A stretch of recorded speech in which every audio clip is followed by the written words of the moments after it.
This is Steve Robbins. Welcome to the Get It Done Guys, quick and dirty tips to work less and do more.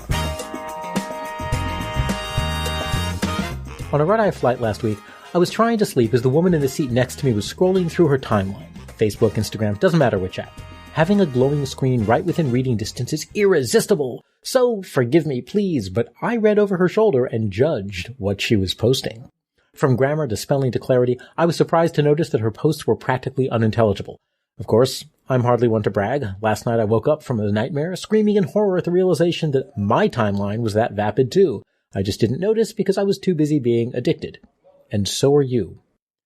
Quit to save your brain. Yes, you. Quit this foolishness. Social media is turning your brain to mush. Ever notice you can't read anything longer than 300 words anymore? And somehow, all your creative writing goes into short, forgettable social media posts instead of really writing a good article or essay or something that says something? And by the way, if you don't notice a general degradation in your thinking when you're using social media, it's possible that you can't even really judge. One of the first things to go is your ability to notice how surface your thinking has become. And none of that is coincidence. It's deliberate. Facebook co-founder Sean Hayes has even admitted that it's deliberate. When developing Facebook, they read the latest brain science research, they figured out how to make Facebook explicitly addictive, and now B.J. Fogg of Stanford's Captology Lab, great name guys, and Nirial in his book Hooked, then taught those principles to all of Silicon Valley so they can addict us, that's you and me, and get us to click on ads and mindlessly buy stuff.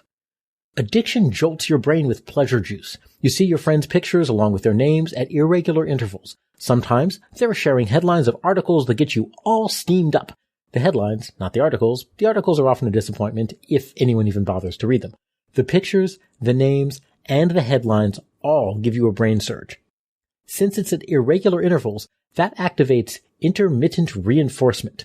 And that way, you get psychologically hooked. It's why people play slot machines for hours in Las Vegas. Meaningless, bright, shiny stimulation plus intermittent payoffs equals time lost from your life forever. While your brain is busy being addicted and cognitively impaired, the evidence is that Russian bots are then manipulating you. If you're conservative, they feed you scare stories about liberals and immigrants. If you're liberal, they feed you scare stories about guns and religion. Either way, they try to sow divisiveness, both within parties and between parties. The key to manipulation, whether it's by ad companies, Google, Facebook, etc., or enemy psyops, is to bypass your higher brain functions and activate your older brain structures. That's why I didn't realize how idiotic my own timeline was. The pictures and names had me feeling good. So when I read the vapid content, it felt good. The clickbait headlines got me feeling self-righteous or curious or angry. So by the time I read the vapid, poorly written story, if I even bothered to read it, I already felt that satisfying self-righteous curiosity or anger. Quit Facebook for moral reasons. And there are also moral reasons to quit. Even as I write this, another news story, maybe the 6th, 7th, 8th, has come out showing that Facebook compromises privacy by silently giving preferred partners access to data that it claimed it wasn't giving out. It secretly gave access to all your private messages, all of them, plus the ability to read and delete them to Netflix, Amazon, and a few other partners.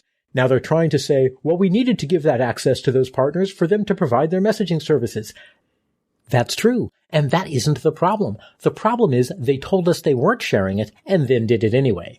They didn't give us any way to turn it off, and they gave us no notification.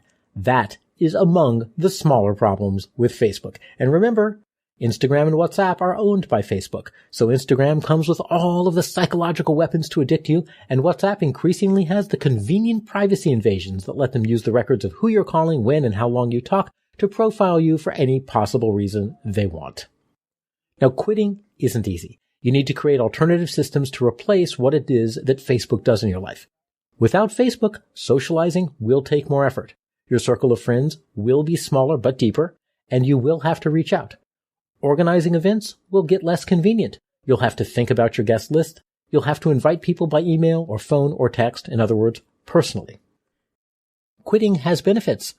Your life will get better. You'll start reading more than 300 words at a time. You might even read things all the way to the end, and you'll learn more deeply from them. You'll start thinking your own thoughts, not just whatever clickbait lies and poorly written Facebook direct happens to throw in front of you, which means you'll also have to seek out real news, explicitly and thoughtfully. In short, you'll have to stop being a passive consumer of relationships and information, and instead, you'll be an active creator of the relationships, knowledge, and yes, your own self. Here are 6 steps that can help you get back there. Step 1. Lurk. Only lurk. First, you must choose who you really value, and this is hard. Facebook has made us lazy. We keep in touch with whomever the algorithm happens to show us, but those aren't necessarily the friends who most enrich our lives. Part of Facebook's cognitive manipulation is that you feel like you're keeping in touch. You aren't. You're just seeing pictures and names and imagining keeping in touch. Friendship is a two-way activity that happens in the moment. The emotions that create strong bonds like empathy mainly happen face-to-face. So stop interacting on Facebook and start lurking. Set aside 10 minutes and read your timeline, but read it asking the questions, what parts of this are worth keeping in my life? Pay particular attention to the people, the sources of news, the sources of entertainment, and the sources of education. Stay as objective and non-judgmental for this part as you can. Step 2, make a list. Grab a piece of paper and title it, What to Keep. Keep monitoring Facebook for a few days. Write down the names of everyone you'd like to keep in touch with. Also write down the names of publications and organizations that you want to continue engaging with. This is hard. Facebook gives us the happy illusion that we can be good friends with 1,000 people. We can't. It gives us the illusion that we're well-read and educated on topics we care about. We aren't necessarily. What actually crosses our timeline is what Facebook thinks we'll click on, not what will actually improve our lives and teach us more. You'll have to make real choices, and that's a good thing. It means you're being deliberate about who you want in your life, about which news sources you trust, about what you want to learn, and from whom, about the kind of entertainment you'll enjoy. In short, you're being deliberate about who you want to be in the world rather than leaving it up to the algorithm. Step 3, reach out. Once you know what you want to keep in your life, start making it happen. Go down your list and send everyone a message on Facebook Messenger that says, I'm leaving Facebook and would very much like to stay in touch. Here's my contact info. Give them your phone number and your email address, and you can even call them and leave a voicemail. You won't get them live, of course, because whoever picks up their phone. Part of what you want to notice is who takes the time and effort to reach out and establish an off-Facebook connection. If someone doesn't, you need to carefully consider how much effort you want to put into that particular relationship. It's not much more work to send an email or text message than it is to drop someone a message on Facebook. If your relationship with them isn't important enough to them to switch to another app and type a personal message, that's important for you to know. It should dispel once and for all this ridiculous notion that your Facebook connection represents any kind of real relationship. You can always keep putting in the effort from your end, but you'll know the truth. And when the zombie apocalypse hits, you won't feel too bad about throwing them to the zombies to buy you time to escape. Step 4. Use Facebook Local. When it comes to social gatherings, Facebook has pretty much changed the world. Many people organize events only using Facebook, and by leaving Facebook, you risk being left out of your social circle. You kind of have to admire it. In only 10 years, Facebook has managed to hijack the basic human activity of having real in-person friends. You can still access your Facebook events without addiction. Install the Facebook Local app on your smartphone. It lets you view just events. You can still receive and respond to invitations, and you don't have to touch the rest of the site. You can also rebuild your off-Facebook communication lines. People did survive for tens of thousands of years without Facebook, after all. When you call or text the friends that you're staying close to, ask them about upcoming events in your social circle. In fact, you could even throw caution to the wind and organize your own event, a dinner, or a movie, or board games, or rock climbing. You could send invitations via email or even call people. Ooh, it's an old-fashioned indulgence in human contact that borders on scandalous. Step 5. Choose and check your news sources. Remember those news sources you identified where you get your news? Subscribe to them directly. That will also help their business model. And then go visit their site on a regular basis. You have the time. It's the time you used to spend on Facebook. When you go directly to high-quality primary news sources, you also learn about whatever other issues they're covering. So instead of your worldview being shaped by whatever things Facebook happens to throw at you, you can look at a broader set of issues. If you're feeling super adventurous, you can imitate adults of long ago eras. You can visit a couple of different sites so that you get a broader worldview. If you seek out knowledge, you might find it's there. And of course, you might also find out that you're wrong. So you have to learn to deal with that, because you could also find out that you're right, or somewhere in between, but you'll learn it deliberately. If you wait for knowledge to find you, the reason it's popping up is because Facebook thinks you'll engage. So whatever it is, it's likely to be extreme and one-sided and probably at least partially false. Step 6. Pay to post.